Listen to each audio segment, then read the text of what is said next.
С начала реформ в Китае по обвинению в коррупции расстреляли десятки тысяч чиновников, включая всяких мэров, депутатов, министров и губернаторов. Более миллиона китайских коррупционеров находятся в местах не столь отдаленных, отбывая наказание за всякое незаконное обогащение обходными путями. Это параллели. Здравствуйте. Имея практически бездонный людской материал, Поднебесная не собирается церемониться с теми, кто посягнул на ее государственное добро. Подумаешь, 1 миллион человек. Население захудалого по их меркам городка, где-нибудь на отшибе восточно-китайской провинции.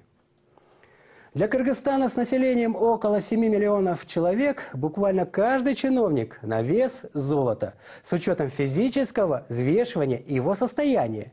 Особенно, если это ответственный работник налоговой службы, бравый таможенник, начальник дежурного подразделения ГОБДД или даже директор государственной средней школы.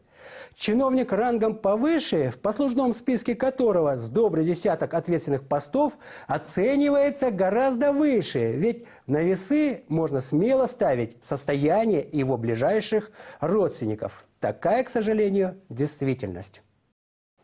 Коррупция в Кыргызстане явление не просто системное. Она, можно сказать, остается основным неформальным двигателем развития. Ведь выстраивание отношений, которые позволяют быстрее и эффективнее принимать решения на любом уровне, идет по знакомой всеми схеме. Ты мне, ну а я тебе. В такой ситуации арест 2-3 вороватых чиновников вряд ли окажет ощутимое воздействие на коррупцию. Кто-то из маститых экспертов говорил, что экономические системы стран СНГ зиждутся на коррупционных отношениях. И пока они не эволюционируют во что-нибудь более совершенное, с коррупцией бороться бесполезно. Уберите всех коррупционеров с их должностей, и их места тут же займут им подобные. Свято место пусто не бывает. Должное воспитание, образование и высокий коэффициент интеллекта – вот, пожалуй, 3 составляющие, которых так не хватает на наших государственных просторах.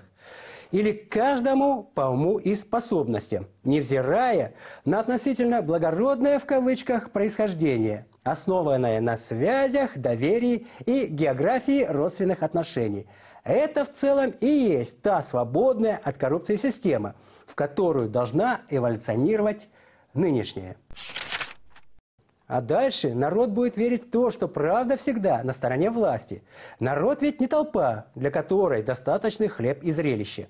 А инициатива, получившая поддержку широкой, является особой энергетикой и поэтому способна дойти до определенного логического конца. Признаюсь, что этот мой завершающий абзац несколько наивен. До свидания.